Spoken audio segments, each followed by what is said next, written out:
نہیں کہتے مجاہدہ، مقاتلت نہیں کہتے مقاتلہ، اسی طرح منافقت نہیں کہیں گے منافقہ، لیکن اردو میں ہم اس کو اس شکل میں بولتے ہیں منافقت۔ تو یہ ہے باب مفعلہ کا مصدر، اور باب مفعلہ کا ایک مصدر جو ہے وہ فعال کے وزن پر بھی آتا ہے، مجاہدہ اور جہاد، مقاتلہ اور قتال، اسی طرح منافقہ اور نفاق، یہ دونوں مصدر ہیں باب مفعلہ سے۔ دوسری بات یہ نوٹ کیجئے کہ یہ بنیاد کہاں سے آئی اس لفظ کی؟ عربی زبان میں نفقن کہتے ہیں سرنگ کو، زیر زمین راستہ، نفق۔ قرآن مجید میں بھی یہ سورہ انعام میں لفظ آیا ہے، حضور صلی اللہ علیہ وسلم سے خطاب کر کے کہ اے نبی، اگر آپ پر ان کفار کا انکار جو ہے بہت ہی شاخ گزر رہا ہے، وَإِن كَانَ كَبُرَ عَلَيْكَ إِعْرَاضُهُمْ فَإِنِ اسْتَطَعْتَ أَن تَبْتَغِيَ نَفَقًا فِي الْأَرْضِ أَوْ سُلَّمًا فِي السَّمَاءِ فَتَأْتِيَهُم بِآيَةٍ۔ اور یہ لوگ کہہ رہے ہیں کہ کوئی نشانی دکھاؤ، معجزہ دکھاؤ، تو اے نبی ہماری حکمت میں تو معجزہ دکھانا اور ان کا مطالبہ ماننا جو ہے وہ نہیں ہے، ہم تو نہیں دکھائیں گے۔ اب اگر آپ بہت پریشان ہو گئے ہیں، معاذ اللہ ثم معاذ اللہ، تو اگر آپ کے اندر قدرت ہے تو آپ کہیں زمین میں سرنگ لگا لے، آسمان میں کوئی سیڑھی لگا لے، اور کہیں سے اگر کوئی معجزہ لا سکتے ہو تو لے آئیں۔ یہ آیت بڑی بظاہر لفظاً بڑی سخت آیت ہے قرآن مجید کی، حضور سے خطاب میں یہاں بڑی سختی ہے بظاہر، اگرچہ ایک اصول ذہن میں رکھیے کہ اس قسم کے معاملات میں بظاہر سختی ہوتی ہے حضور کی طرف، لیکن اصل سختی ہوتی ہے کفار پر، کہ ان کی طرف روح سخن ان کی جانب ہے، اگرچہ خطاب محمد الرسول اللہ صلی اللہ علیہ وسلم سے، لیکن لفظی ترجمے میں تو ظاہر بات ہے کہ ہمیں الفاظ کی رعایت کرنی پڑے گی۔ تو نفقن کہتے ہیں سرنگ کو۔ اب یہ سرنگ کیا ہوتی ہے اس کو ذہن میں رکھیے۔ عام طور پر پرانے جو محل ہوتے تھے یا قلعے ہوتے تھے، ان سے تحفظ کے لیے کسی کرائسس میں اور کسی خطرے کے وقت میں بچ نکلنے کا یہ ایک مخفی راستہ ہوتا تھا۔ فرض کیجئے کہ غنیم جو ہے قلعے کے اوپر اب قابض ہو رہا ہے، آپ کے ریزسٹنس جو ہے بالکل جواب دے گئی ہے، تو قلعے دار ہے یا بادشاہ ہے، آخر اس کو نکلنے کے لیے دروازوں پر تو اب دشمن ہے، تو یہ سرنگیں ہوتی تھی کہ زیر زمین کو راستہ ہے، دور کہیں جا کے بیابان میں وہ نکل گیا ہے، تو ادھر سے وہ نکل بھاگتے تھے۔ اس کو ذہن میں رکھیے، اس کی وجہ ہے کیوں میں نے اس کی وضاحت کی۔ تو سرنگ عموماً دنیا میں اس طرح کے کسی موقع کے لیے ایک حفاظت اور تحفظ کے ذریعے کے طور پر کھودی جاتی ہے۔ اب آگے چلیے، عربی زبان میں نافقہ کہتے ہیں گوہ کے بل کو، جیسے میں نے پچھلی مرتبہ بھی عرض کیا تھا، آج بھی عرض کیا کہ اللہ نے چھوٹے چھوٹے کیڑوں کو بھی شعور دے رکھا ہے، تو حیوانات کو بڑا شعور اللہ نے عطا فرمایا ہے۔ گوہ اپنے حفاظت کے لیے اپنا بل بناتا ہے زمین میں کھو کی شکل میں، لیکن اس کے دو دروازے رکھتا ہے، دو منہ رکھتا ہے۔ شکاری کتوں کے ذریعے سے گوہ کا شکار کیا جاتا تھا، اگر کتے نے ادھر سے کچھ داخل ہونے کی کوشش کی ہے تو وہ گوہ ادھر سے نکل کر بھاگ جاتی تھی، اگر ادھر سے اسے اندیشہ ہوتا تھا تو ادھر سے نکل جاتی۔ یہ وہی سرنگ کی شکل ہے، اور یہاں بھی وہی تحفظ جو ہے وہ پیش نظر ہے، بچاؤ کے لیے یہ دو دروازے یا دو راستے بنا دینا۔ تو نفقن اور نافقہ، اس سے منافقت، منافقہ اور نفاق یہ مصدر بنا، اور اس سے اس میں فاعل ہے منافق۔ اب یہاں سے دو باتیں سمجھ لیجئے، ایک تو جیسے سرنگ کے دو دروازے ہوں گے اور گوہ کے بل کے دو منہ ہیں، اسی طرح منافق کا معاملہ یہ ہے کہ دو منہ انسان ہے۔ جب وہ اہل ایمان کے پاس آتا تھا تو کہتا تھا کہ ہم بھی مسلمان ہیں، جیسے کہ میں نے ابھی جو آیات پڑھی تھی پہلی رکعت میں، وَإِذَا لَقُوا الَّذِينَ آمَنُوا قَالُوا آمَنَّا وَإِذَا خَلَوْا إِلَىٰ شَيَاطِينِهِمْ قَالُوا إِنَّا مَعَكُمْ إِنَّمَا نَحْنُ مُسْتَهْزِئُونَ اللَّهُ يَسْتَهْزِئُ بِهِمْ وَيَمُدُّهُمْ فِي طُغْيَانِهِمْ يَعْمَهُونَ۔ چونکہ وہ تحفظ ان کے پیش نظر تھا، بچنا ہے۔ اب ظاہر بات ہے جب کفر اور باطل کی، کفر کی اور حق کی کشمکش ہو رہی ہے، حق و باطل کی، کفر اور ایمان کی، تو اس چکی کے دو پارٹ کے اندر آ گئے ہیں لوگ۔ اس میں سے جو تو کمیٹڈ ہے، ہرچہ بادہ باد، تو وہ تو گویا کہ خوش دلی کے ساتھ آمادہ ہے، اللہ تعالی ہماری جانوں کا ہدیہ قبول فرمائے اور ہمیں شہادت کی موت عطا کر دے، کامیابی ہی کامیابی۔ جنہیں وہ تحفظ درکار ہے، جو بچ بچ کر چلنا چاہتے ہیں، جو جان کی بازی لگانے کو تیار نہیں، اب وہ کوشش کرتے تھے کہ ذرا کچھ نہ کچھ جو آپ انگریزی میں کہتے ہیں not to keep all your eggs in one basket. اگر ایک ہی ٹوکری میں سارے انڈے ہیں، کہیں ٹوکری گری یا اس کے اوپر کوئی حادثہ ہوا، سب ٹوٹ جائیں گے، تقسیم کر کے رکھو. تو وہ یہ کرتے تھے کہ اہل ایمان کے ساتھ بھی جڑے رہو، ملے رہو، اور کچھ نہ کچھ اپنے گڈ آفیسز برقرار رکھو ان کافروں کے ساتھ. کیا پتا اونٹ کس کروٹ بیٹھ جائے، کس کو فتح حاصل ہو جائے. لہذا یہ نہیں کہ منقطع ہو جاؤ بالکل اور یکسو ہو جاؤ اور یک طرف ہو جاؤ، بلکہ یہ ہے کہ دونوں طرف کچھ نہ کچھ اپنا معاملہ رکھو، جس کو قرآن مجید میں کہا گیا مذبذبین بین ذالک سورہ نساء میں لا الہ ہؤلاء ولا الہ ہؤلاء. کچھ ادھر بھی رکھو، کچھ ادھر بھی رکھو. نتیجہ کیا ہے؟ نہ ادھر کے ہیں نہ ادھر کے. یہ ہے اس کا منطقی نتیجہ، لا الہ ہؤلاء ولا الہ ہؤلاء. لیکن ظاہر بات ہے کہ منافق کے پھر یہ دو رخ ہو گئے. جس طرح کے سرنگ کے دو دروازے اور گوہ کے بل کے دو منہ ہیں، اسی طرح منافق کے بھی یہ دو فیسز ہیں. اسی لیے ہمارے ہاں عام طور پر دوغلے قسم کے لوگوں کے لیے یہ لفظ استعمال ہوتا ہے، جن کے کئی فیسز ہیں. کہیں ایک سوسائٹی میں، ایک مجلس میں ہے تو ان کا کچھ اور رخ سامنے آتا ہے، اور کسی دوسری مجلس میں آ گئے کچھ اور لوگوں میں بیٹھے ہوئے تو ان کا کچھ اور انداز سامنے آتا ہے. تو یہ بھی در حقیقت ایک طرح سے وہ مشابہت رکھتا ہے اسی معاملے کے ساتھ. لہذا ایسے لوگوں پر بھی لفظ نفاق کا استعارتاً اطلاق ہو جاتا ہے. تو اب اس لفظ کو آپ نے سمجھ لیا. اور اصل شے کیا تھی؟ تحفظ. وہ سرنگ بھی کھودی جاتی تھی حفاظت کے لیے، اور یہ نافقہ جو گوہ کا بل ہے یہ بھی اپنی حفاظت کے لیے. لہذا ان کا جو اصل مادہ تھا جان اور مال بچانا. جس کو ہو جان و دل عزیز اس کی گلی میں جائے کیوں. وہ بیچارے کسی غلطی سے گھس تو گئے، اس گلی میں آ گئے، سمجھے نہیں تھے بات کہ یہاں داخل ہونے کا مطلب کیا ہے، یا سمجھے تھے تو نظری طور پر سمجھے تھے، ابھی وہ تلخ حقیقت ایک واقعہ بن کر سامنے نہیں آئی تھی. لہذا مذبذب ہو کر رہ گئے ہیں، متردد ہو کر رہ گئے ہیں. ان کو اب تحفظ کے لیے انہوں نے یہ کردار اختیار کیا ہے. اذا جاءك المنافقون قالوا نشهد انك لرسول اللہ. آتے تھے حضور کے پاس تو کہتے تھے کہ ہم گواہ ہیں حضور، بالکل ہم قسم کھاتے ہیں اللہ کی، ہم آپ کو اللہ کا رسول مانتے ہیں. کوتاہی جو بھی ہے یا کسی نے کوئی ہمارے بارے میں غلط رپورٹ آپ کو دے دی ہے، یہ جن پر آپ اعتماد کرتے ہیں یہ یا تو ناسمجھ ہیں یا فتنہ اٹھانے والے لوگ ہیں، خام خواہ ہماری غلط رپورٹیں آپ تک پہنچا دیتے ہیں. خدا کی قسم یہ معاملہ اس طرح نہیں تھا. آئے گا آج ہی کے درس میں انشاءاللہ اس کی مثال بھی آ جائے گی. تو اس موقع پر اب ظاہر بات ہے کہ انہیں حضور کا اعتماد برقرار رکھنے کے لیے قسمیں کھا کھا کر کہنا پڑتا تھا کہ آپ کو اللہ کا رسول مانتے ہیں. ٹھیک ہے کبھی ہمیں آپ سے اختلاف بھی ہو جاتا ہے، اب یہ تو اظہار رائے کی بات ہے، اختلاف تو ہے، اس کے یہ معنی نہیں ہم نے آپ کو اللہ کا رسول نہیں مانا، ہم آپ کو اللہ کا رسول مانتے ہیں. اذا جاءك المنافقون قالوا نشهد انك لرسول الله والله يعلم انك لرسول. پھر میں عرض کروں گا اللہ سے بڑھ کر کون جانتا ہے اس بات کو کہ آپ اس کے رسول ہیں، لیکن واللہ یشہد ان المنافقین لکاذبون. اللہ گواہی دیتا ہے کہ یہ منافق جھوٹے. اب یہ جھوٹ جان بوجھ کر بول رہے ہیں. اب دیکھیں کذب کا لفظ جو ہے وہ دونوں کیفیات پر اس کا اطلاق ہوتا ہے. ایک تو یہ کہ آپ جان بوجھ کر کہہ رہے ہو، کسی شے کا اقرار کر رہے ہو جبکہ آپ کو معلوم ہے کہ یہ جھوٹ ہے. اور کبھی ایسا ہوتا ہے محض خلاف واقع بات کو بھی کذب سے تعبیر کر دیا جاتا ہے. واقعہ یہ نہیں ہے، خلاف واقعہ بات ہے، حقیقت میں ان کے دل میں وہ یقین موجود نہیں ہے اے نبی صلی اللہ علیہ وسلم. لہذا جو کچھ یہ کہہ رہے ہیں یہ جھوٹ ہے. جیسا کہ میں نے عرض کیا تھا جہاں بھی نفاق کا تذکرہ آئے گا اس جھوٹ کے لفظ کو آپ ہمیشہ موجود پائیں گے. ان احادیث میں بھی اذا حدث کذب واذا وعد اخلف واذا اؤتمن خان، یا اذا حدث کذب واذا وعد اخلف واذا اؤتمن خان واذا خاصم فجر. تو اب یہ جہاں بھی دیکھیں گے لفظ کس پہلے آئے گا. سورہ بقرہ کے بھی دوسرے رکوع میں لفظ کس پہلے آیا ہے، جو فرمایا گیا کہ فی قلوبہم مرض فزادہم اللہ مرضا ولہم عذاب علیم بما کانوا یکسبون. وہی لفظ کذب جو ہے اس آیت میں آ گیا. دوسری سٹیج میں نے عرض کی تھی کہ جھوٹی قسم، اتخذوا ایمانہم جنتا، انہوں نے اپنی قسموں کو اپنی ڈھالیں بنا لیا. ڈھال کس بات کی؟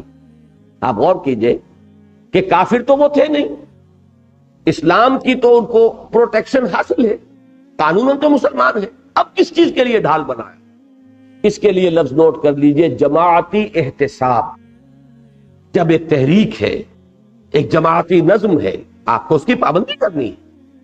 اگر آپ ایمان کے مدعی ہیں، آپ کو اللہ کی راہ میں جنگ کرنی ہوگی، نکلنا ہوگا، اپنے ایمان کا ثبوت دینا ہوگا۔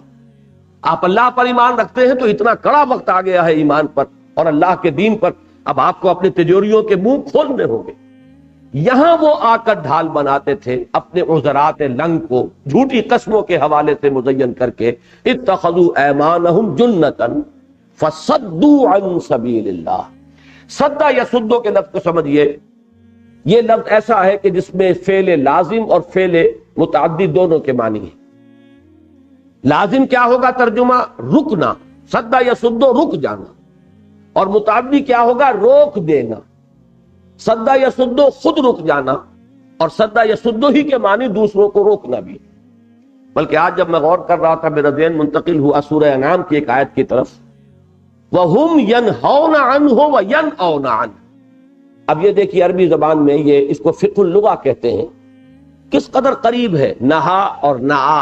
نعا حمزہ کے ساتھ ہے، نہا ہے کے ساتھ ہے۔ نہا دوسرے کو روکا، نعا خود رک گیا۔ نہا کے معنی دوسرے کو روک دینا، منع کر دینا، اور نعا خود کنی کترا جانا۔ وَإِذَا أَنْعَمْنَا عَلَى الْإِنسَانِ أَعْرَضَ وَنَأَىٰ بِجَانِبِهِ وَإِذَا مَسَّهُ الشَّرُّ كَانَ يَئُوسًا وَهُمْ يَنْهَوْنَ عَنْهُ وَيَنْأَوْنَ عَنْهُ۔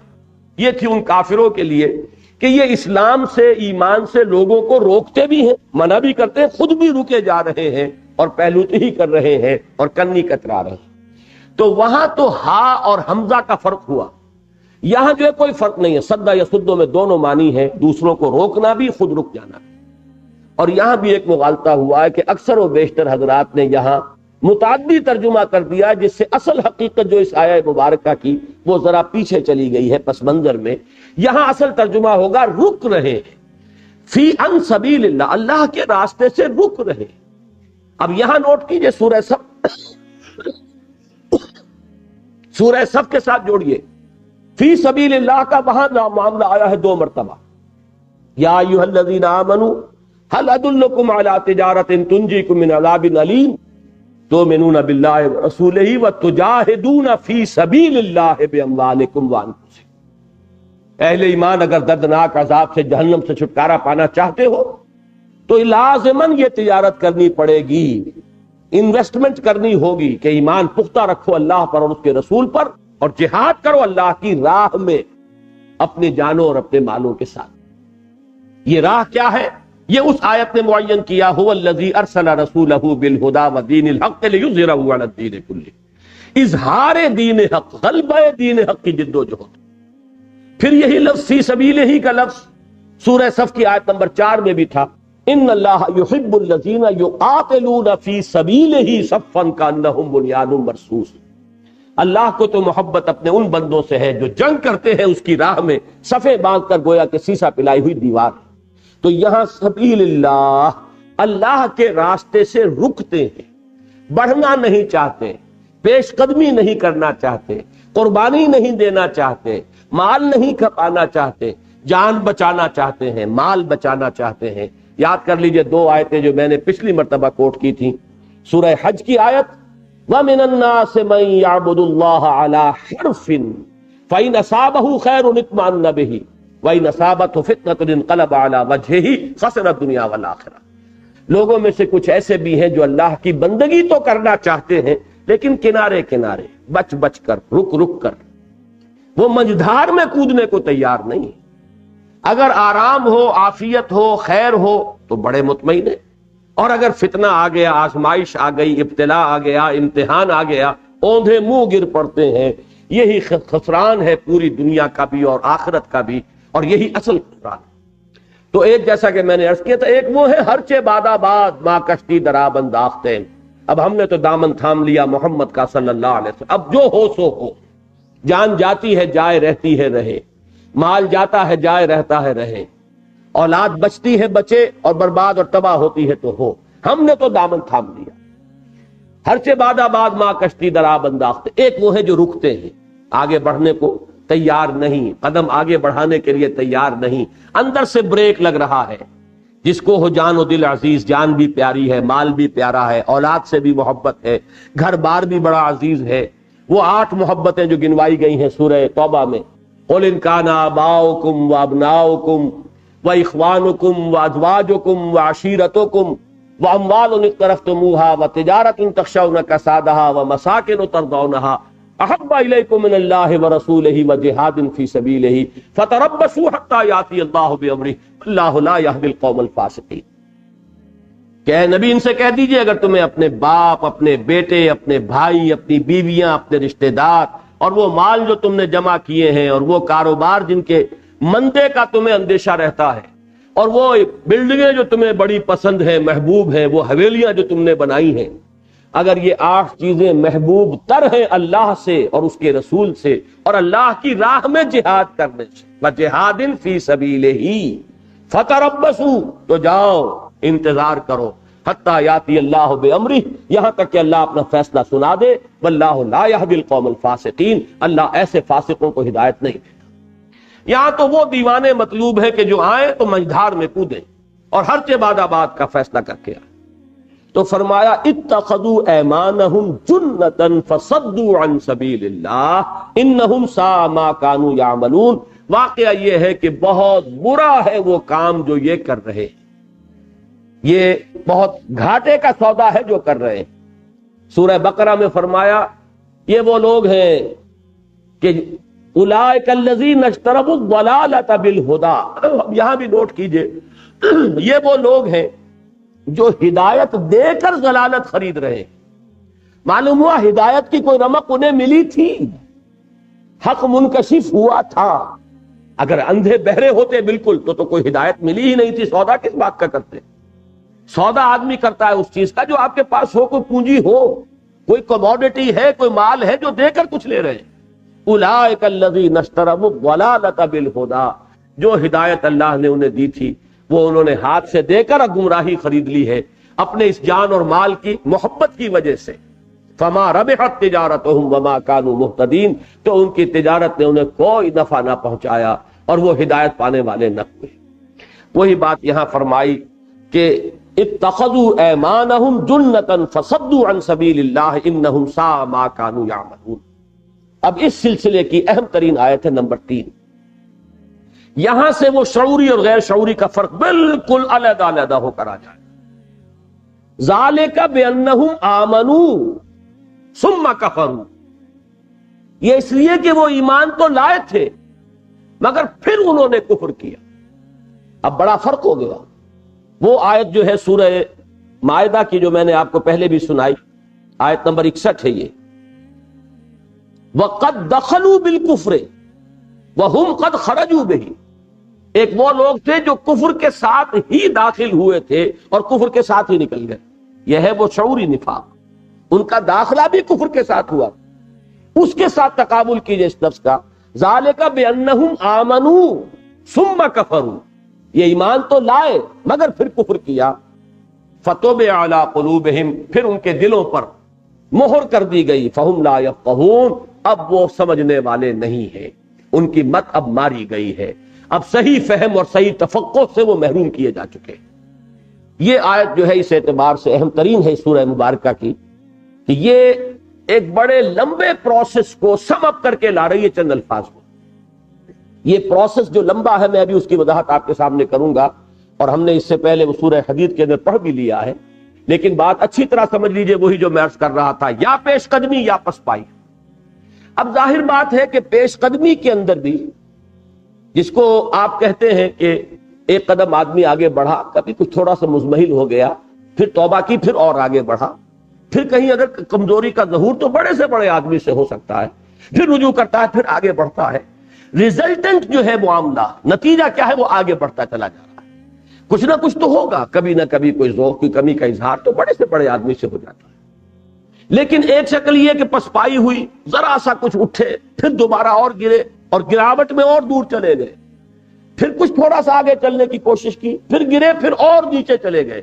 یہ ایک لمبا پروسیس ہے، پیش قدمی بھی دفعتاً نہیں ہو جاتی، اور اسی طریقے سے پسپائی بھی دفعتاً نہیں ہوتی، بلکہ تدریجاً پیش قدمی بھی ہوگی تو تدریجاً، اور اگر پسپائی بھی ہوگی تو تدریج.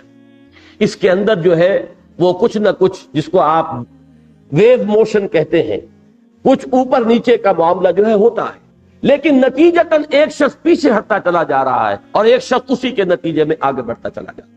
اس کو اچھی طرح سمجھ لیجئے، اور اس کے لیے بہترین جو مقام ہے قرآن مجید میں وہ سورہ نساء میں ہے. یہ آیات ہیں سورہ نساء کی، جو حضرات نوٹ کر رہے ہیں کر لیں، 137 138. ان الذین آمنوا ثم کفروا ثم آمنوا ثم کفروا ثم ازدادوا کفرا لم یکن اللہ لیغفر لهم ولا لیہدیہم سبیلا بشر المنافقین بان لهم عذابا الیما. اب دیکھیے یہاں ایک لفظ آیا تھا ذالک بانہم آمنوا ثم کفروا، یہ اس لیے کہ وہ ایمان تو لائے تھے لیکن پھر کافر ہو گئے. یہاں اس پروسیس کو کھول کر بیان کیا جا رہا ہے. ان الذین آمنوا ثم کفروا ثم آمنوا ثم کفروا ثم ازدادوا کفرا، بے شک وہ لوگ جو ایمان لائے پھر انہوں نے کفر کیا، کافر ہو گئے، پھر ایمان لائے پھر کافر ہو گئے. اور یہ ذہن میں رکھیے، یہ کافر ہو جانا قانوناً نہیں ہے، اعلانیہ نہیں ہے، واضح طور پر قانونی طور پر کافر ہو جانا نہیں ہے. یہ سب کچھ اندر ہی اندر ہو رہا ہے، یہ باطنی کیفیت ہے، اتار چڑھاؤ کا باطنی عمل ہے، اوپر ونیئر موجود ہے. قانوناً تو ہر آن مسلمان ہے، منافق تو ہے آخری وقت تک مسلمان ہے. اس سے بڑی بات کیا ہوگی؟ میں سمجھتا ہوں کہ اس معاملے کو ثابت کرنے کے لیے کہ رئیس المنافقین عبداللہ ابن ابی کی بھی نماز جنازہ پڑھا دی حضور نے صلی اللہ علیہ وسلم، حالانکہ صحابہ روکتے رہ گئے.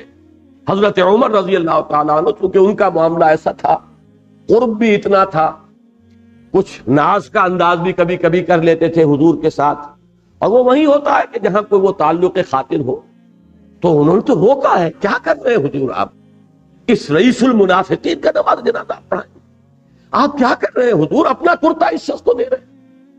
اس لیے کہ عبداللہ ابن ابی کا جو بیٹا تھا، یا بیٹے تھے کہنا چاہیے، وہ تو مومن صادق تھے، عبداللہ ابن ابی وہ مومن صادق. اب ظاہر بات ہے ایک طرف باپ ہے، باپ کی طبی محبت بھی ہے، جو بھی اس کی حقیقت ہے اس کو جاننے کے باوجود جب وہ مرا ہے باپ تو یہ حاضر ہو گئے، حضور میری خواہش ہے آپ اپنا کرتا عنایت کر دیں کہ میں اپنے باپ کو اس کا کفن دوں. طبی محبت ہے نا باپ سے. حضور نے کرتا دے دیا. حضرت عمر کہہ رہے ہیں حضور یہ کیا فرما رہے ہیں آپ؟ کیا اس منافق کو آپ اپنا کرتا دے دیں؟ حضور نے تبسم فرمایا زیر لب اور فرمایا کہ عمر میرا یہ کرتا اسے عذاب خدا بندی سے بچا نہیں سکے گا. میرے لیے شرافت اور مروت کا تقاضا ہے. عبداللہ ابن عبداللہ وہ خود تو مومن صادق ہے، اس نے مانگا ہے میں نے دے دیا ہے. اور ایک اور نقطہ ہے اس میں بڑا اہم، اصل میں حضور نے ایک ذاتی احسان کا بدلہ چکایا. جنگ احد میں حضرت عباس قیدی ہو کر آئے تھے. اب یا تو یہ کہ ایک رائے تو یہ ہے کہ وہ ایمان لا چکے تھے، ایمان کو چھپائے ہوئے تھے، ابھی تک اعلان نہیں کیا تھا. اس وجہ سے حضور کو طبی طور پر تکلیف ہو رہی تھی. حضرت عبداللہ ابن عباس حضرت عباس، عبداللہ ابن عباس نہیں، حضرت عباس حضور کے چچا، وہ قیدی ہو کر آئے تھے چونکہ کفار کی طرف سے آئے تھے جنگ کرنے کے لیے، گرفتار ہوئے. اب وہ اسیران بدر میں تھے، تو وہ جو باندھی ہوئی تھی رسیاں قیدیوں کو، اس کی وجہ سے وہ بڑے کراہ رہے تھے. اور پھر یہ کہ کرتا نہیں تھا ان کے پاس، تو حضور نے ایک تو ان کی جو ہے وہ بند ڈھیلے کروائے تھے، اور دوسرے یہ کہ ان کے لیے کرتا نہیں تھا اور تھے وہ طویل القامت انسان. تو عبداللہ ابن ابی نے کرتا دیا تھا حضرت عباس کے لیے، اور حضور صلی اللہ علیہ وسلم نے اسے اپنے اوپر ایک ذاتی احسان سمجھا. اور اس موقع پر جب کہ وہ کرتا مانگا گیا ہے تو آپ نے اپنا کرتا جو ہے ان کو عطا کر دیا. بہرحال قانونی طور پر یہ ذہن میں رکھیے کہ اس سے باقی اور تو جو چیزیں ہیں وہ تو اس کی حکمتیں اور حضور صلی اللہ علیہ وسلم کے مزاج کا معاملہ اور آپ کی شفقت اور مروت اور شرافت یہ اپنی جگہ مضامین. میری گفتگو سے متعلق کیا ہے کہ یہ گویا کہ کسی شخص کو مسلمان ماننے کی آخری علامت ہے کہ حضور نے اس کی نماز جنازہ بھی پڑھا دی، آخری وقت تک گویا کہ اسے مسلمان مانا. تو اب یوں سمجھیے کہ ایک ارتداد ہوتا ہے کھلم کھلا، ایمان لائے کافر ہو گئے، جیسے اس میں تھا آیت نمبر 72 سورہ آل عمران کی کہ انہوں نے کہا آمنو بالذی انزل علی الذین آمنوا وجہ النہار واکفروا آخرہ. اب وہ کفر ہوا قانونی، کھلم کھلا اعلانیہ. یہ کفر جو ہے جس کا ذکر یہاں ہو رہا ہے، یہ قانونی نہیں ہے، یہ اعلانیہ نہیں ہے. یہ اندر تو کفر ہو گیا ہے، اندر تو چوکھٹ کھوکھلی ہو چکی ہے، لیکن اوپر قانونی ایمان یا قانونی اسلام کی وہ ایک تہ جو ہے وہ برقرار ہے. ذالک بانہم آمنوا ثم کفروا فتبع علی قلوبہم. اور اس میں بھی جیسا کہ میں نے عرض کیا، اس میں ٹو اینڈ فرو موومنٹ جو ہے ہوتی ہے، کچھ آگے کچھ پیچھے. وہ شعر بھی میں نے آپ کو غالب کا سنایا تھا. یہ نفسیاتی کیفیات غالب کے ہاں بڑی خوبصورتی کے ساتھ ادا ہوئی ہیں کہ ایمان مجھے روکے ہے تو کھینچے ہے مجھے کفر، کعبہ میرے پیچھے ہے کلیسا میرے آگے. یہ تذبذب ہے، متردد ہو جانا انسان کا، مذبذبین بین ذلک لا الہ الا ولا الہ الا. لیکن اس کی تفصیل کے لیے یہ سورہ نساء کی آیات 137 138 نوٹ کر لیجئے. ان الذین آمنوا ثم کفروا ثم آمنوا ثم کفروا ثم ازدادوا کفرا. وہ لوگ جو ایمان لائے پھر کافر ہو گئے اندر ہی اندر، پھر ایمان لائے پھر کافر ہو گئے اندر ہی اندر، پھر وہ کفر میں بڑھتے چلے گئے، پھر جو پھسلنا شروع کیا ہے تو کہیں رکے ہی نہیں. اب ان کے لیے فرمایا لم یکن اللہ لیغفر لہم، اللہ اب ان کو بخشنے والا نہیں ہے، ولا لیہدیہم سبیلا، اور نہ ہی اللہ اب انہیں راستہ جو راہ حق ہے اس کی رہنمائی عطا فرمائے گا.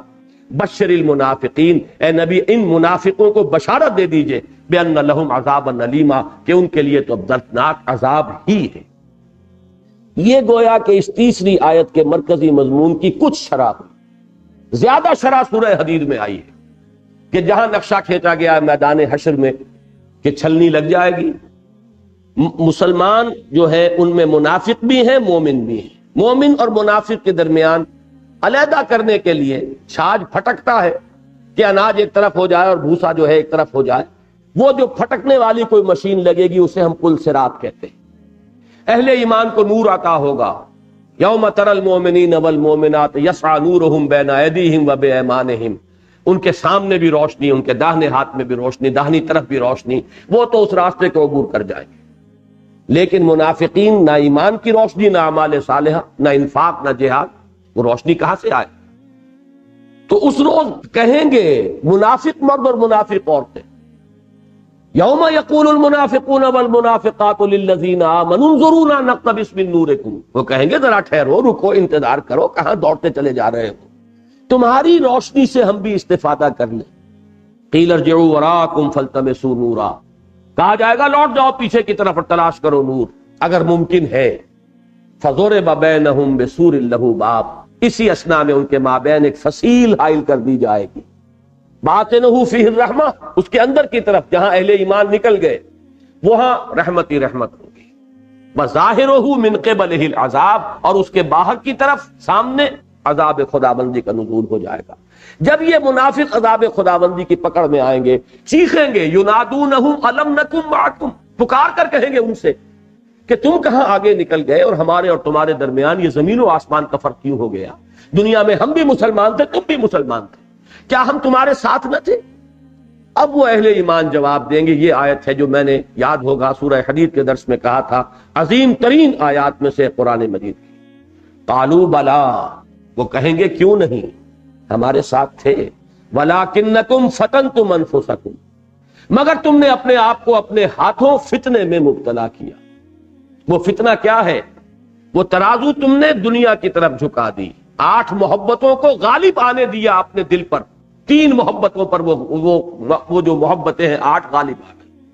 باپوں کی اور بیٹوں کی اور بھائیوں کی اور بیویوں کی اور رشتہ داروں کی اور مال کی اور کاروبار کی اور جائیداد کی محبتیں 8. تم نے ہی تو آخر پلڑا جھکایا. یہ جان لیجئے قرآن کا فلسفہ یہ ہے کہ رجحان کا فیصلہ کرنا جو ہے یہ انسان کو اللہ نے اختیار دیا ہے. اما شاکرم و اما کفورا، اختیار ہم نے دیا ہے، چاہے اس راستے پر جاؤ چاہے اس راستے پر جاؤ. یہ فیصلہ آپ کرتے ہیں کہ ان 3 چیزوں سے محبت زیادہ کرنی ہے یا ان 8 چیزوں سے محبت زیادہ کرنی ہے.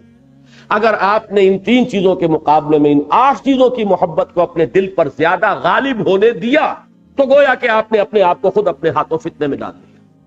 وَلَكِنَّكُمْ فَتَنْتُمْ أَنفُسَكُمْ وَتَرَبَّصْتُمْ، جب یہ فتنہ ہو گیا تو تربص تو اب ہو گئی. اب گو مگو انتظار، چلے نہ چلے، بڑھوں نہ بڑھوں، خطرہ ہے، وہ کھینچے ہے مجھے کفر، ایمان مجھے روکے ہے تو کھینچے ہے مجھے کفر، ایمان تو پکارتا ہے نکلو راستے میں اللہ کی راہ میں، تپتی راہیں مجھ کو پکارے اور دامن پکڑے چھاؤں گھنیری، یہ سایہ اور آرام، گھر کا آسائشیں، یہ کون چھوڑے گا؟ اور یہ میدان جنگ کی صعوبتیں اور تکالیف کون جھیلے؟ اس تربص میں مبتلا ہو، وَتَرَبَّصْتُمْ وَارْتَبْتُمْ۔ اب دیکھیے وہ وَارْتَبْتُمْ، میں نے جو آج مثال دی تھی کہ وہ حضور کے اوپر فقرہ چست کرتے تھے اور پھر سوچتے تھے کہ ہماری پکڑ کیوں نہیں ہوئی۔ نتیجہ کیا ہوا؟ اگر کسی درجے میں بھی کوئی یقین تھا حضور پر ایمان کا تو وہ بھی زائل ہو گیا۔ لولا يعذبنا اللہ بما نقول، کیوں نہیں اللہ ہمیں عذاب دے رہا اس پر جو ہم کہہ رہے ہیں۔ وہ ایمان اس طرح برف کے مانند جیسے پگھل رہی ہے برف، اگر کچھ تھوڑا بہت ایمان تھا وہ بھی اب برف کے مانند پگھلنا شروع۔ وَارْتَبْتُمْ وَغَرَّتْكُمُ الْأَمَانِي، اب انسان سہارا لیتا ہے امانی، آخر کلمہ گو ہے، آخر ہم اللہ کو تو مانتے ہیں، یوم آخر کو مانتے ہیں، چلیے محمد پر ہمارا دل نہیں ٹھک رہا صلی اللہ علیہ وسلم، لیکن یہ کہ آخر موحد تو ہے نا، ہم توحید تو کا تو دامن تو ہم نے تھاما ہوا ہے، اور ہم اگر ہوں گے ہم کہیں گے آخر ہم کلمہ گو ہیں، محمد کے دامن سے وابستہ ہیں، امت محمد میں تو ہے، یہ پھر امانی ہے، یہ سہارا انسان لیتا ہے۔ ورنہ تو واقعہ یہ ہے اگر نہ ہو یہ فریب پہ ہم تو دم نکل جائے آدمی کا۔ ایک بڑا پیارا شعر ہے یہ، اگرچہ اس کا پہلا مصرع کسی اور انداز کا ہے کہ بقدر پیمانہ تخیل فریب ہر شے میں ہے خودی کا، اگر نہ ہو یہ فریب پہم تو دم نکل جائے آدمی کا۔ اگر یہ اپنے آپ کو ہم سہارا نہ دیتے رہے، یہ جھوٹے سہارے، آخر کلمہ گو ہیں، اللہ بخشنے والا ہے، اللہ تو بڑا نکتہ نواز ہے، بڑا بخشنہار ہے، اس کی رحمت بڑی وسیع ہے، اور پھر یہ کہ ہم آخر کلمہ گو ہیں، محمد کے نام لیوا ہیں صلی اللہ علیہ وسلم، ان کے دامن سے وابستہ ہیں، آخر حضور نے شفاعت بھی کرنی ہے، کوئی نہ کوئی سہارا تو اپنے آپ کو دینا پڑتا ہے۔ اگر نہ ہو یہ فریب پہم تو دم نکل جائے آدمی کا، انسانی شخصیت اندر سے ایکسپلوڈ کر جائے گی، سپلٹ ہو جائے گی، وہ کمپوزڈ پرسن رہتا ہے آدمی اپنے آپ کو کسی نہ کسی سہارے سے اطمینان دلا کر، اپنے ضمیر کو مطمئن کر کے۔ وَغَرَّتْكُمُ الْأَمَانِيُّ حَتَّىٰ جَاءَ أَمْرُ اللَّهِ، یہاں تک کہ اللہ کا فیصلہ آ گیا، اس سے مراد موت بھی ہو سکتی ہے اور کوئی فیصلہ کن مرحلہ بھی آ سکتا ہے کہ جو اس دعوت اور تحریک کے ضمن میں آیا ہو۔ وَغَرَّكُمْ بِاللَّهِ الْغَرُورُ، اور تمہیں خوب دھوکہ دیا اللہ پر اس دھوکے باز نے۔ فَالْيَوْمَ لَا يُؤْخَذُ مِنْكُمْ فِدْيَةٌ وَلَا مِنَ الَّذِينَ كَفَرُوا، دنیا میں تم اہل ایمان کے ساتھ گڑمڑ تھے، یہاں تمہارا حشر اور انجام اب کافروں کے ساتھ ہوگا، نہ تم سے کوئی فدیہ قبول کیا جائے گا، نہ کافروں سے کیا جائے گا، تمہارا اور ان کا سب کا ٹھکانہ جہنم ہے۔ وَبِئْسَ الْمَصِيرُ هِيَ مَوْلَاكُمْ وَبِئْسَ الْمَصِيرُ، اب تو وہی ہے تمہاری دمساز اور تمہاری غم گسار اور تمہاری ہمدرد، وہی آگ ہے اور بہت ہی برا ٹھکانہ ہے۔ تو یہ میں نے عرض کیا ہے اس کے ضمن میں کہ ذالک بانہم آمنوا ثم کفروا، جیسا کہ میں نے عرض کیا تھا نا کہ نفاق کا مضمون بڑے طویل مباحث میں آیا ہے، سورہ نساء اور سورہ توبہ خاص طور پر، چونکہ طویل صورتیں ہیں یہ قرآن مجید کی، یہ جو ہیں 11 آیات یہ تو لب لباب ہے، یہ تو نٹ شل میں وہ چیزیں ہیں کہ جو یہاں پر آ گئیں، لہذا ان کی اصل امپورٹ کو سمجھنے کے لیے اور امپورٹنس کو سمجھنے کے لیے پھر یہ کہ ان کے تمام حوالوں کے ساتھ بات جو ہے جب تک نہیں آئے گی اس وقت تک اصل حقیقت آپ کے سامنے منکشف نہیں ہوگی۔ ذالک بانہم آمنوا ثم کفروا، تو دو باتیں نوٹ کی، یہ کفر ظاہری نہیں، کفر قانونی نہیں، یہ کفر باطنی ہے۔ نمبر 2، یہ بھی اچانک نہیں ہو جاتا بلکہ تدریجن ہوتا ہے، آدمی گرا پھر اٹھا پھر گرا، پھر حوصلہ اور پست ہوا، تھوڑا سا اٹھا پھر گرا، یہاں تک کہ پھر آدمی جو ہے وہ پھسلتا چلا گیا۔ یہ ہے ذالک بانہم آمنوا ثم کفروا فطبع علی قلوبہم فہم لا یفقہون، یہ وہی انجام ہے کہ جو بدترین کافروں کا ہے۔ سورہ بقرہ کے پہلے رکوع میں جو آیت آئی ہے سواء علیہم انذرتہم ام لم تنذرہم لا یؤمنون ختم اللہ علی قلوبہم وعلی سمعہم وعلی ابصارہم غشاوہ، یہ کن کا ذکر ہے؟ کفار کا ذکر ہے، کھلم کھلا کافر۔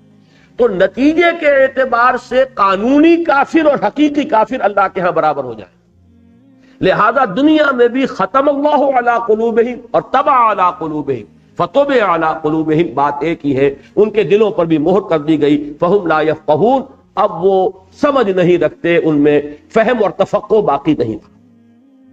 اب اس کے بعد جو ہے یہ 3 آیات تو تھیں بہت اصولی.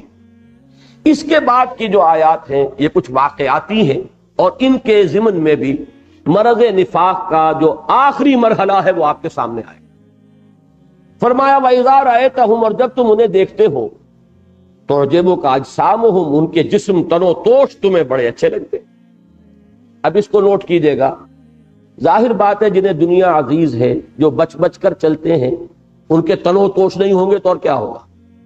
وہ بیچارے کہ جو جنہیں کھانے کو نہیں مل رہا، فاقے آ رہے ہیں، جو حلال پر اکتفا کر رہے ہیں، ان کے لیے تو 2 وقت کی روٹی مشکل ہے. لہذا یہ تن و توش جو ہے یہ کن کے ہوتے تھے؟ انہی منافقین. فرمایا اذا رأیتہم تعجبک اجسامہم، جب تم انہیں دیکھتے ہو تو ان کے جسم تمہیں بڑے اچھے لگتے ہیں، بڑا تن و توش ہے، بڑے تنو مند لوگ ہیں، بڑے صحت مند لوگ ہیں، خون جو ہے چھلک رہا ہے ان کے گالوں سے، ان کے چہرے سے معلوم ہوتا ہے کہ خون کی جو ہے وہ کوئی فوار پھوٹ بہے گی ابھی نظر آ رہا. اسی پہ چاہتا ہوں کہ آپ نوٹ کر لیں سورہ توبہ کی 2 آیتیں. یہ آیت نمبر 55 ہے اور آیت نمبر 85. فَلَا تُعْجِبْكَ أَمْوَالُهُمْ وَلَا أَوْلَادُهُمْ، اے نبی آپ کو ان کے، یا اے نبی یا اے مخاطب، جو بھی مخاطب ہو، تمہیں اچھے نہ لگیں، نہ بھائیں تمہیں ان کے مال اور نہ ان کی اولاد. انما یرید اللہ لیعذبہم بہا فی الحیات الدنیا، اللہ تعالیٰ انہی کے ذریعے سے انہیں اس دنیا کی زندگی میں عذاب دینا چاہتا ہے. وَتَزْهَقَ أَنفُسُهُمْ وَهُمْ كَافِرُونَ، اللہ چاہتا ہے کہ ان کی جانیں نکلے اسی حالت کفر میں. اس لیے اس کا نام استدراج ہے. اللہ بھی انہیں ڈھیل دے رہا ہے، انہیں مال بھی دے رہا ہے، انہیں عافیت، انہیں مطلوب ہے عافیت بھی مل رہی ہے، ان کے تنو توش بھی ہیں، تنو مند بھی ہیں، مال بھی ہے، اولاد بھی ہے، دنیا کی ہر شے ان کو اللہ نے دے دی ہے تاکہ یہ اسی میں مگن رہے اور انہی کے حوالے سے ان پر دنیا میں عذاب آئے. ہر وقت کانپتے بھی رہیں گے، لرزتے بھی رہیں گے، اندیشے بھی انہی کے سر پر رہیں گے، ڈرتے بھی یہی رہیں گے. اور بسا اوقات، ویسے تو عام آدمی کا بھی معاملہ ہے، اولاد کی طرف سے بسا اوقات لوگوں کو صدمے دیکھنے پڑتے ہیں، لیکن واقعہ یہ ہے کہ اس قسم کے لوگوں کے لیے اولاد ہی ان کی عمر کے آخری دور میں سب سے بڑا سوہان روح بن جاتی ہے. وہی اولاد جن کے لاڑ پیار اور چاؤ اور محبت اور ان کو اچھے سے اچھا کھلانے اور پہنانے اور ان کو اچھے سے اچھی تعلیم دلانے کے لیے حرام کو حلال کیا تھا، غلط میں منہ مارا تھا، حرام خوری کی تھی، وہی اولاد جو ہے سب سے بڑھ کر ان کے لیے اسی دنیا کی زندگی کے اندر سوہان روح اور ان کے لیے عذاب بن جاتی ہے مستقل. یہ آیت بہت اہم ہے اور ہم میں سے ہر شخص کو عملی اعتبار سے اسے ہمیشہ سامنے رکھنا چاہیے. اولاد کا جی جو حق اللہ نے مقرر کیا وہ ضرور دو، حلال سے جو ان کے تقاضے پورے ہو سکتے ہیں ضرور کرو، لیکن اگر تم نے اولاد کے لیے حرام خوری کی تو جان لو کہ یہی اولاد سوہان روح بنے گی خود اس دنیا کی زندگی کے. فلا تعجبک اموالہم ولا اولادہم انما یرید اللہ لیعذبہم بہا فی الحیات الدنیا وتزہق انفسہم وہم کافرون. جسے یہ نعمت سمجھ رہے ہیں یہی ان کے لیے عذاب کا ذریعہ بنے گا، اور اللہ تعالیٰ چاہتا ہے کہ انہی کے ذریعے سے انہیں دکھ دے اور عذاب دے اس دنیا کی زندگی میں بھی. پھر آیت نمبر 85 میں تھوڑا سا فرق ہے، فا کی بجائے وا ہے. ولا تعجبک اموالہم ولا اولادہم انما یرید اللہ ان یعذبہم بہا، فی الحیات کا لفظ نہیں ہے، فی الدنیا وتزہق انفسہم وہم کافرون. اللہ تو یہ چاہتا ہے کہ انہی مال اور اولاد کے ذریعے سے انہیں اس دنیا کے اندر عذاب میں مبتلا کرے اور انہی کی وجہ سے یہ قائم رہے اپنے کفر اور نفاق پر تاکہ آخری وقت تک انہیں توبہ کی توفیق نہ ہو اور اسی حالت کفر میں یہ اس دنیا سے رک سکے. اسی کے حوالے سے یہ آیت اب پڑھیے، اذا رأیتہم تعجبک اجسامہم وَإِن یقولوا تسمع لقولہم، اور جب یہ کچھ کہتے ہیں تو تم اسے بڑی توجہ سے سنتے ہو. چودھری نظر آتے ہیں بیٹھے ہوئے محفل میں، بڑی بھاری بھرکم معتبر شخصیتیں نظر آئیں گی، مال والے، اولاد والے، تنو توش والے. ان یقولوا تسمع لقولہم، جب یہ بولتے ہیں تو تم بڑی توجہ سے ان کی بات سنتے ہو. کأنہم خشب مسندہ، یہ بالکل ایسے ہیں جیسے کہ سوکھے لکڑی کے جو ٹکڑے ہیں ان کو کہیں ٹکا کر رکھ دیا جائے، جن میں کوئی دم نہیں ہوتا، جان نہیں ہوتی. ایک ہے درخت، ہرا بھرا درخت، وہ اپنے پل پر اپنی جڑ پر کھڑا ہوتا ہے، ایک یہ کہ لکڑی کا کوئی کندھا ہے جسے کہیں آپ نے دیوار سے ٹیک لگا کے کھڑی کر دیا ہے، تو ان کے اندر مقاومت نہیں ہے، کردار کی طاقت نہیں ہے. یہ جو بھی کچھ نظر آ رہے ہیں کھوکھلے ہیں.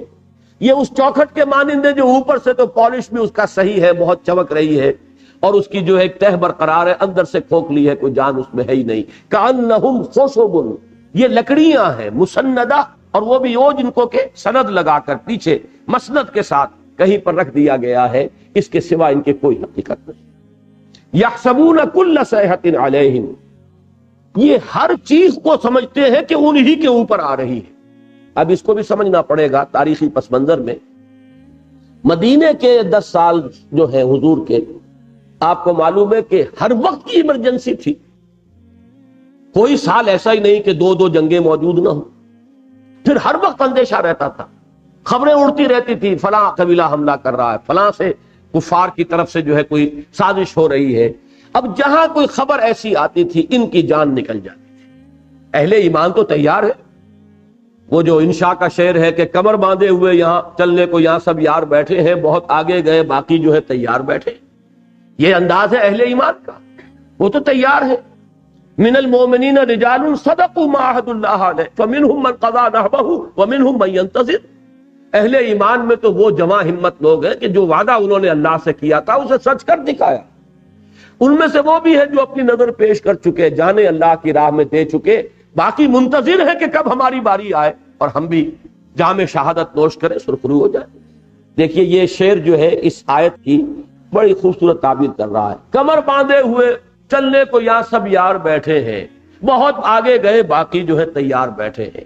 فَمِنْهُمْ مَنْ قَضَى نَحْبَهُ وَمِنْهُمْ مَنْ يَنْتَظِرُ وَمَا بَدَّلُوا تَبْدِيلًا. لیکن ان منافقین کا کیا ہوتا تھا؟ جہاں کوئی کھٹکا ہوا، کہیں سے کوئی افواہ آ گئی، کہیں سے کوئی اندیشہ ہوا، کوئی شور مچ گیا، بس ان کی جان نکل جاتی ہے. یحسبون کل صیحۃ علیہم، وہ جانتے ہیں، سمجھتے ہیں کہ ہر جو آواز کہیں سے ہوئی، کھٹکا ہوا، شور ہوا، تو سمجھتے ہیں کہ ہمارے اوپر ہی کوئی شامت آنے والی ہے. فرمایا ہم العدو، یہ لفظ تیسرا میں نے عرض کیا تھا، یہ 3rd سٹیج ہے فائنل. یہ ہے دشمن. ہم العدو، اے نبی پہچانیے، اے مسلمانوں پہچانو. یہ تمہارا 5th کالمسٹ عنصر، جماعتی زندگی کے اندر جڑیں کھوکھلی کرنے والا عنصر یہ ہے. ہم العدو، یہ اپنے بن کر، مارے آستین بن کر ڈنک مارتے ہیں. ہم العدو فاحذرہم، حذر کہتے ہیں بچاؤ کو، اسی لیے ڈھال کو حذر کہتے ہیں کہ وار تلوار کا آپ روک سکیں. تو فاحذرہم، ان سے بچ کر رہیے، ان کو پہچانیے، ان کو سمجھو، ان کی ریشہ دوانی کو. اور پھر ایک خاص بات ہے، آپ نے سمجھا بڑے تنو توش والے ہیں، اور ایک سپہ سالار جو ہے ان کو ظاہر کو دیکھ کر انہیں کسی اہم مقام پر کھڑا کر دے گا کہ یہ اس مقام پر نازک مقام ہے، یہاں پر ذرا جیدار لوگ چاہیے، حالانکہ وہ تو پودے ہیں بالکل. لہذا ہمیشہ ان کی اس حقیقت کو مستحضر رکھو. یہ تو کچی اینٹ ثابت ہوں گے. فصیل کی ایک کچی اینٹ جو ہے آپ کو معلوم ہے پوری فصیل کے لیے وہ ایک خطرے کی جگہ ہے، اندیشے کی جگہ ہے. ایک اینٹ جو ہے نکل گئی تو فصیل جو ہے اس کو توڑنا بہت آسان. تو فرمایا ہم العدو فاحذرہم قاتلہم اللہ انا یؤفکون، اللہ انہیں غارت کرے. یہ کہاں سے لوٹے جا رہے ہیں، کہاں سے لوٹائے جا رہے ہیں. یہ یؤفکون جو ہے یہ بھی بہت اہم ہے. کہاں سے پھیرے جا رہے ہیں، کہاں آ گئے تھے؟ دامن محمدی سے وابستہ ہوئے. قسمت کی خوبی دیکھیے ٹوٹی کہاں کمن، 2-4 ہاتھ لبے بام رہ گیا. ان کی بدبختی کا اندازہ کرو کہ یہ حضور کا زمانہ انہیں ملا، انہیں توفیق ملی ایمان لانے کی، حضور کی صحبت سے فیضیاب ہونے کے مواقع ملے، لیکن وہ مال پیارا، جان پیاری، اولاد پیاری. یہ پیار جو ہے، قل ان کان آباؤکم وابناؤکم واخوانکم وازواجکم وعشیرتکم واموال اقترفتموها وتجارۃ تخشون کسادها ومساکن ترضونها، یہ 8 پیارے ہیں. ان کے پیار نے اور ان کے محبت نے انہیں کہاں سے کہاں پہنچا دیا. محرومی سی محرومی ہے. قسمت کی خوبی دیکھیے ٹوٹی کہاں کمن، 2-4 ہاتھ جب کے لبے بام رہ گیا. کیسے اونچے مراتب یہ حاصل کر سکتے تھے. اللہ چاہتا ولو شئنا لرفعناہ بہا، اللہ چاہتا تو انہیں بہت رفعت عطا فرماتا، بلندی عطا فرماتا. لیکن یہ بدبخت کہاں سے محروم ہو کر جا رہے ہیں. اور قاتلہم اللہ، اللہ انہیں غارت کرے. قاتلہ باب مفعلہ ہے. باب مفعلہ کا ایک خاصہ تو یہ ہے کہ دو فریق آمنے سامنے ہو، یہاں وہ مفہوم نہیں ہے. باب مفعلہ اور باب تفاعل کے اندر ایک مفہوم ہوتا ہے مبالغے کا، مبالغہ، یہ بھی باب مفعلہ کا ہی لفظ ہے، زیادہ تاکید. قاتلہ، ان کو اللہ غارت کرے، برباد کرے، تباہ کرے. قاتلہم اللہ انا یوفکون، کہاں سے لوٹائے جا رہے ہیں، کہاں سے پھرائے جا رہے ہیں. وَإِذَا قِيلَ لَهُمْ، اس کی بھی وضاحت پچھلی مرتبہ میں کر چکا ہوں. عزت نفس کے حوالے سے یہ سارا روگ جو ہے بڑھا ہے درجہ بدرجہ. عزت نفس بار بار اقرار کر رہے ہیں اپنی کوتاہی کا، کمزوری کا. اب نفس بغاوت کرنے پر آمادہ کرتا ہے. کیوں اپنی عزت کو ہمیشہ ڈھیلا بنا رہے ہو؟ جھوٹ بول جاؤ. اور پھر اس کے بعد اسی عزت نفس نے آمادہ کیا جھوٹی قسم کھا لو. یہی معاملہ جو ہے اب یہاں پر دیکھیے. وَإِذَا قِيلَ لَهُمْ تَعَالَوْا، اور جب ان سے کہا جاتا ہے آؤ، یستغفر لکم رسول اللہ، اللہ کے رسول تمہارے لیے استغفار کریں گے. یعنی آؤ اپنی خطا تسلیم کر لو، کوتاہی مان لو، کمزوری کا ظہور ہوا ہے اعتراف کر لو، خود بھی اللہ سے استغفار کرو اور اللہ کے رسول بھی تمہارے لیے استغفار کریں. قرآن مجید میں دوسری جگہ پر بھی آیا ہے فاستغفروا اللہ واستغفر لهم الرسول لوجدوا اللہ توابا رحیما.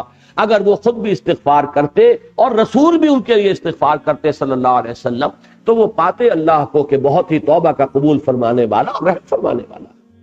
کیونکہ وہ میں نے عرض کیا تھا وہ ہے ضعف ایمان کا، ضعف ایمان، وہ نفاق نہیں. جب آدمی اعتراف کر لے، غلطی مان لے، توبہ کرے، آئندہ کے لیے عزم کرے، ارادہ کرے، وعدہ بھی کرے کہ آئندہ انشاءاللہ مجھ سے یہ خطا نہیں ہوگی، آپ بھی میرے لیے دعا کریں، اللہ مجھے استقامت عطا فرمائے، اللہ تعالیٰ میرے پائے ثبات کے اندر لغزش آنے سے مجھے بچائے. یہ ساری کیفیت اگر ہے تو اسے نفاق نہیں کہیں گے معاذ اللہ، یہ ضعف ایمان ہے. اور ضعف ایمان کی شکل میں کیا ہوتا؟ وہ خود بخود آتے، حضور کی خدمت میں حاضر ہوتے، خود بھی اپنی غلطی سے اللہ تعالیٰ سے استغفار کرتے اور حضور سے بھی درخواست کرتے کہ آپ میرے لیے استغفار کیجئے. تو جب ان کو مسلمان مشورہ دیتے تھے بھائی کوئی بات نہیں، ہو جاتی ہے غلطی، کوتاہی ہو جاتی ہے، شیطان ورغلا لیتا ہے، نفس وقتی طور پر انسان کو جو ہے غلط کام پر آمادہ کر لیتا ہے، کوئی بات نہیں، اللہ تواب ہے، رحیم ہے، غفور ہے، آؤ نا آ کر اپنی غلطی کا اعتراف کر لیں. وَإِذَا قِيلَ لَهُمْ تَعَالَوْا يَسْتَغْفِرْ لَكُمْ رَسُولُ اللَّهِ لَوَّوْا رُؤُوسَهُمْ، وہ اپنے سروں کو مٹکاتے. وَرَأَيْتَهُمْ يَصُدُّونَ، اور تم دیکھتے ہو انہیں کہ وہ رک جاتے ہیں، حضور کے پاس حاضر ہو کر اپنے لیے استغفار کی درخواست نہیں کرتے. کیا چیز روک رہی ہے؟ یہاں بھی سدا یا سدو رکنے کے معنی میں ہے، یہاں تو دوسرے معنی ہو ہی نہیں سکتے. پہلی جگہ پر میں نے عرض کیا تھا دوسرے معنی کا بھی احتمال ہے، لیکن وہاں بھی سدا یا سدو فعل لازم کے معنی میں ہے. رأیتہم یسدون، وہ رک جاتے ہیں. اور اس میں گویا کہ تصویر لفظی ہے کہ کوئی چیز ہے ان کے قدموں کو روک دیتی ہے. کیوں نہیں حضور کی خدمت میں حاضر ہوتے؟ کیا چیز ان کے قدموں کو روک رہی ہے؟ وہ جھوٹی عزت نفس، وہ اندر کی انا کہ کیسے جا کر اپنی بات مان لیں، کیسے کوتاہی کا اعتراف کریں، کیسے غلطی تسلیم کر لیں. یہ چیز تو در حقیقت ایمان کی رمق ہو تو ہوگا، اور اگر وہ نفاق کی اس حد کو پہنچ چکے ہیں تو اب ان کے لیے ممکن نہیں ہے. تو جب ان سے کہا جاتا ہے کہ آؤ اللہ کے رسول تمہارے لیے استغفار کریں گے، لووا رؤوسہم، وہ اپنے سروں کو مٹکا کے رہ جاتے ہیں، کہہ تو کچھ نہیں سکتے، جواب کیا دیں گے؟ یہ سر کا مٹکانا جو ہے یہ اس موقع پر آتا ہے جبکہ کہنے کے لیے لفظ کوئی موجود نہ ہو. رأیتہم یصدون وہم مستکبرون، اور تم دیکھتے ہو کہ وہ رکے رہ جاتے ہیں اور وہ استکبار میں اور گھمنڈ میں مبتلا ہے. سواء علیہم استغفرت لہم ام لم تستغفر لہم، برابر ہے ان کے حق میں اے نبی کہ آپ استغفار کریں یا نہ کریں. لن یغفر اللہ لہم، اللہ انہیں ہرگز نہیں بخشے گا. یہ لام اور نون کے ساتھ نفی انتہائی تاکیدی ہوتی. لا یغفر اللہ، اللہ انہیں نہیں بخشے گا. لن یغفر اللہ لہم، اللہ ہرگز نہیں بخشے. ان اللہ لا یہدی القوم الفاسقین، اللہ ایسے فاسقوں کو ہدایت نہیں دیتا.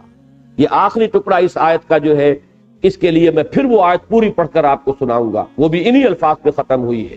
قل ان کان آباؤکم وابناؤکم واخوانکم وازواجکم وعشیرتکم واموال اقترفتموها وتجارۃ تخشون کسادها ومساکن ترضونها احب الیکم من اللہ ورسولہ وجہاد فی سبیلہ فتربصوا حتی یاتی اللہ بامرہ واللہ لا یہدی القوم الفاسقین. اللہ ایسے فاسقوں کو ہدایت دیتے. معلوم ہو اصل فسق کیا ہے؟ ان 8 محبتوں کو اپنے دل پر قابض ہونے دینا اور 3 محبتوں سے بالا تر ہونے دینا. ظاہر بات ہے یہ آپ کا اپنا اختیار ہے. It's your own choice. آپ کا رجحان ہے, آپ نے طے کیا ہے, آپ نے ان محبتوں کو اپنے دل کے اندر بڑھنے دیا ہے, آپ نے انہیں صحیح جگہ پر نہیں روکا, اور اللہ کی محبت اور اللہ کے رسول کی محبت اور اللہ کی جہاد, اللہ کی راہ میں جہاد کی محبت سے نیچے نیچے نہیں رکھا. یہ آپ کا فعل ہے. یہ فسق ہے جس کے بعد کہ انسان توفیق الہی سے محروم ہو جاتا ہے. ان اللہ لا یہدی القوم الفاسقین. اس آیت کا آخری اگر آپ دیکھنا چاہیں, اس کا بھی آخری اگلا قدم وہ سورہ توبہ میں ہے. سواء علیہم نہیں بلکہ وہاں ہے استغفر لہم او لا تستغفر لہم ان تستغفر لہم 70 مرۃ لن یغفر لہم. آپ اے نبی چاہے ان کے لیے استغفار کریں چاہے نہ کریں, اگر آپ 70 مرتبہ بھی استغفار کریں گے تب بھی اللہ انہیں نہیں بخشے. اور حضور نے فرمایا صلی اللہ علیہ وسلم کہ اگر مجھے معلوم ہوتا کہ 70 مرتبہ سے زیادہ استغفار کرنے سے ان کے لیے معافی ہو جائے گی تو میں 70 مرتبہ سے زیادہ استغفار. لیکن یہاں 70 سے مراد 70 نہیں ہے بلکہ یہ استعارہ ہے عرب کا, ان کا محاورہ تھا. کسی شے کی انتہا کو 70 مرتبہ بھی کہو گے تو میں نہیں مانوں گا. اس کا مطلب یہ نہیں ہے کہ 71 مرتبہ کہو گے تو مان لوں گا, بلکہ یہ کہ ہرگز نہیں مانوں گا, کسی صورت نہیں مانوں. یہ 70 سے مراد عدد نہیں ہے بلکہ اس کی ایک تاکیدن نفی ہے کہ ہرگز نہیں مانوں. ان استغفر لہم او لا تستغفر لہم ان تستغفر لہم 70 مرۃ لن یغفر اللہ. اب یہ 2 آیتیں جو ہے یہ واقعاتی ہیں, اور یہ ہوا ہے واقعہ ایک سفر سے واپسی پر. غزوہ بنی المصطلق سے واپسی ہو رہی تھی. راستے میں لشکر کا پڑاؤ تھا, حضور صلی اللہ علیہ وسلم بھی تھے, پورا لشکر تھا, اہل ایمان بھی تھے, اور ان میں منافق بھی تھے, عبداللہ ابن ابی بھی تھا. ساتھ تو رہنے پر مجبور تھے. جب مسلمان اپنے آپ کو شمار کرانا ہے تو ڈسپلن کی پابندی تو ہے, کرنا پڑے گا, چاہے اندر کچھ بھی تھا ان کے. اب وہاں ایک واقعہ یہ پیش آ گیا کہ پانی کہیں سے لینا تھا, کنویں پر لوگ جمع تھے. وہاں کسی انصاری صحابی سے, حضرت عمر کے خادم تھے حضرت جہجہ, ان کا جھگڑا ہو گیا. ہو جاتا ہے انسانوں کے مابین. اس میں کہیں ایسا ہوا کہ حضرت عمر کے جو خادم تھے انہوں نے غصے میں آ کر انصاری صحابی کو ایک لات ماری. یہ بات جو ہے وہاں فوری طور پر منافقین کو موقع مل گیا کہ انصار اور مہاجرین کا جھگڑا اس کو بنا دیں. اتفاق تو ہو گیا, ایک مہاجر نے لات ماری ہے ایک انصاری کو, تو وہ عصبیت کو بھڑکانے کے لیے, اور وہاں عبداللہ ابن ابی پہنچ گیا. اس نے تقریر کی, اس نے انصار سے کہا یہ آپ لوگ ہیں جنہوں نے ان لوگوں کو, بھک منگوں کو, ان بھوکوں کو, ان مفروق الحال لوگوں کو جو بالکل لٹے پٹے ہوئے اور بالکل مفروق الحال اور ننگے بدن آئے تھے آپ کے پاس, آپ نے انہیں کھلایا پلایا, ان کی عزت کی, ان کا احترام کیا. آج وہی اب آپ کے اوپر حملہ آور ہو رہے ہیں. بلکہ اس بدبخت نے عربی زبان کا ایک ان کا محاورہ ضرب المثل تھی, ہمارے ساتھ آج وہی ہو رہا ہے جو کبھی ہمیشہ سے کہا جاتا ہے کہ سمن کلبک یا کلک, اپنے کتے کو خوب کھلا پلا کے موٹا کرو, ایک روز تم ہی کو کاٹے گا. آج وہ حشر ہمارے ساتھ یہ کر رہے ہیں. بھوکے تھے یہ, ننگے تھے یہ, ہم نے انہیں یہاں پناہ دی ہے. ان کو کہیں جان چھپانے کی جگہ نہیں تھی, جان بچنے کے لیے سر چھپانے کی جگہ نہیں تھی, ہم نے انہیں ٹھکانہ دیا, اور آج ان کی یہ جرأت ہو گئی کہ انہوں نے ہمارے اوپر حملہ کیا. اب یہ ایک ہنگامہ, بڑا زبردست ہنگامہ. اسی میں اس نے یہ بھی کہا بس ٹھیک ہے جی, اب فیصلہ ہو گیا ہے, اب جب ہم مدینے واپس پہنچ جائیں گے تو جو عزت والے ہیں ان ذلیلوں کو نکال باہر کریں. اور اسی میں اس نے یہ بھی کہا کہ یہ سب کچھ جو یہ بڑے بنے پھرتے ہیں اہل ایمان اور مجاہد اور بڑے دیوانے محمد کے اور دین کے اور اللہ کے, یہ سب آپ لوگوں کے چندوں کی وجہ سے ہے. اگر ذرا ہاتھ روک لیں گے یہ سب دیکھنا ان بستیوں کو تم کے ویرا ہو گئی, جب تک کھانے پینے کو آپ لوگ دے رہے ہیں انہیں. انصار جو ان سے خطاب کر رہا ہے, اسی وقت تک یہ جمع ہے, یہ دودھ پینے والے مجنوں ہیں. جب وقت آئے گا اور آپ لوگ ہاتھ روک لیں گے تو یہ سب منتشر ہو جائیں گے، سب ساتھ چھوڑ جائیں گے، یہ نشہ حرن ہو جائے گا ان کا، سب اللہ رسول کو بھول جائیں گے۔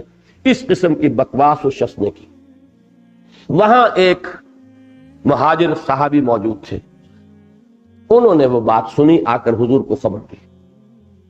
حضور صلی اللہ علیہ وسلم نے بلایا، جواب طلبی کی عبداللہ ابن ابی سے۔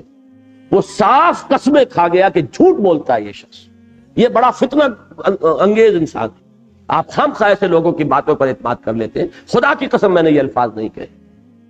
اب معاملہ جو ہے اس بیچارے مہاجر کا جو ہے صورتحال، اب ظاہر بات ہے کہ رئیس خزرج ہے، یہ بھی ذہن میں رکھیے، یہ عام آدمی نہیں تھا عبداللہ ابن ابی۔ خزرج کا قبیلہ مدینے کے دونوں قبیلوں میں سے بڑا تھا، اوس کا قبیلہ چھوٹا، خزرج کا بڑا۔ حضور نے جب بیعت عقبہ ثانیہ کے بعد 12 رقیب مقرر کیے تھے تو 9 خزرجی تھے، 3 اوسی تھے۔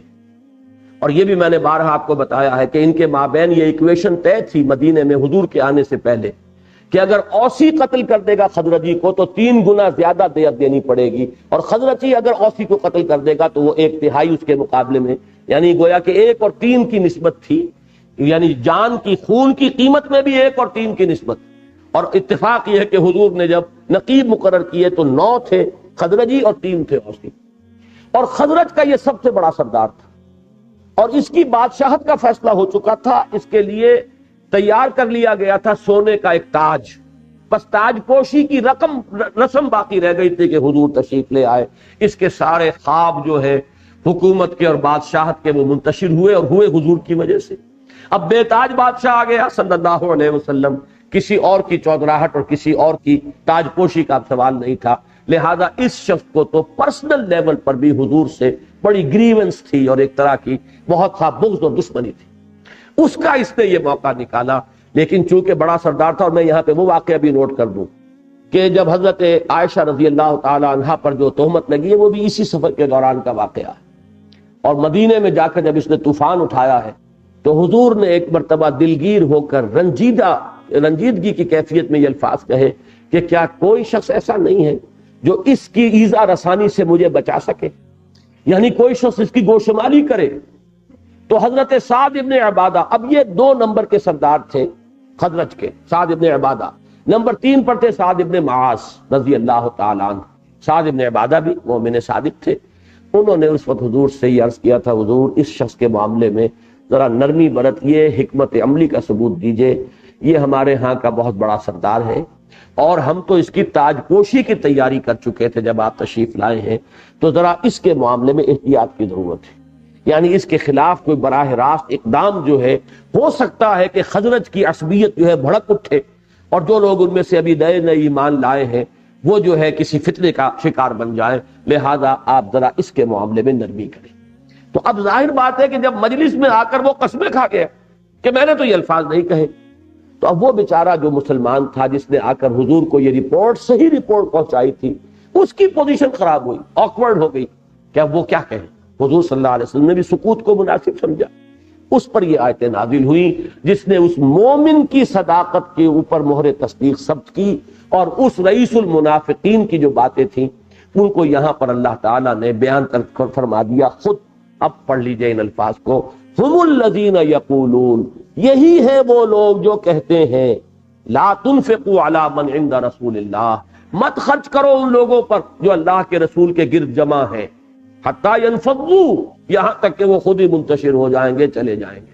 یہ آپ لوگوں کے چندے ہیں جن پر یہ عیش کرتے ہیں، آپ لوگوں کا انفاق ہے، مدینے کے انصار نے انہیں کھلایا پلایا ہے، سمن کلبک یاکلک، اب ان کی جرتیں یہاں تک ہو گئی ہیں کہ ان کا ایک عام آدمی جو ہے ہمارے انصاری شخص کے اوپر اقدام کیا، اس نے لات مار دی، اس کے اوپر حملہ کیا، تو یہ الفاظ اس نے کہے، ہم الذین یقولون لا تنفقوا علی من عند رسول اللہ حتی ینفضوا وللہ خزائن السماوات والارض، حالانکہ آسمانوں اور زمین کے کل خزانے تو اللہ ہی کے ہاتھ میں ہیں، ولیکن المنافقین لا یفقہون، لیکن ان منافقین کو تفقہ اور فہم اور صحیح جو ہے سمجھ وہ حاصل نہیں۔ یہ تو اللہ تعالیٰ کی طرف سے ہے، وہ اللہ کی طرف سے ہے، یہ سارا انتظام اللہ نے توفیق دی ہے انصار کو، اللہ نے ان کے دلوں میں ڈالا ہے، اور اصل خزانہ تو اللہ کے ہاتھ میں ہے۔ انصار اگر ہاتھ روک بھی لے تو اللہ تعالیٰ اپنے رسول کی اور اس کے ساتھیوں کی کسی بھی غیبی راستے سے مدد فرمائے گا، جیسا کہ آگے چل کر سورہ طلاق میں آئے گا، وَمَن يَتَّقِ اللَّهَ، جو اللہ کا تقوی اختیار کرے گا، يَجْعَلْ لَهُ مَخْرَجًا وَيَرْزُقْهُ مِنْ حَيْثُ لَا يَحْتَسِبُ، اللہ اس کے لیے راستہ بنا دے گا اور وہاں سے رزق پہنچائے گا جہاں سے اسے گمان تک نہیں۔ یہ اگر توفیق ملی ہوئی ہے کہ تم خرچ کر رہے ہو تو اسے اللہ کا احسان سمجھو اپنے اوپر۔ منت منع کے خدمت سلطان ہمی کنی، منت شناس ازو کہ بخدمت پہ داشتت۔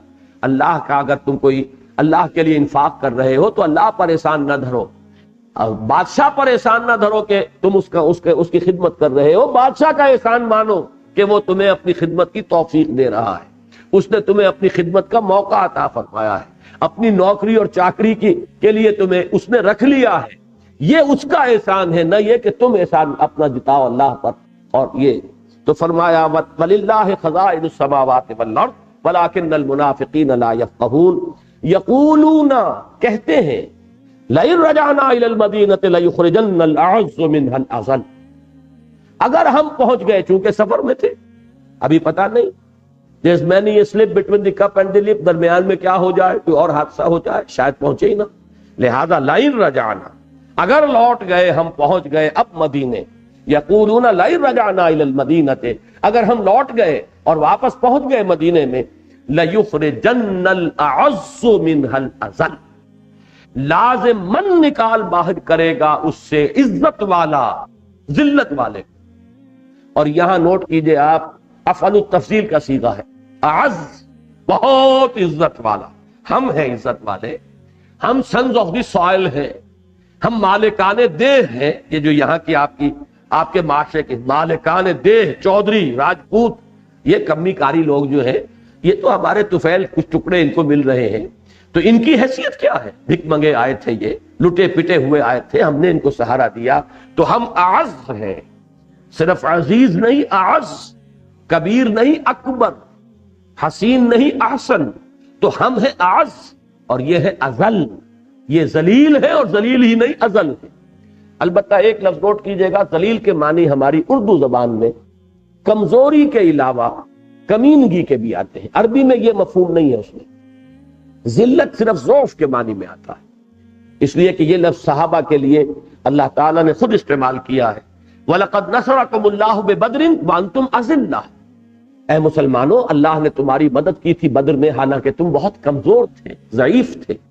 تو یہاں وہ لفظ عربی کا جب ذلیل آتا ہے تو ذہن میں رکھیے کہ آدمی ابا کرتا ہے کہ کیا صحابہ کے لیے کسی مسلمان کی زبان سے یہ لفظ نکل سکتا ہے؟ نقل کفر نہ باشد کے درجے میں بھی آدمی ہچکچاتا ہے کہ یہ لفظ نہ کہے، لیکن عربی میں جان لیجئے اس کا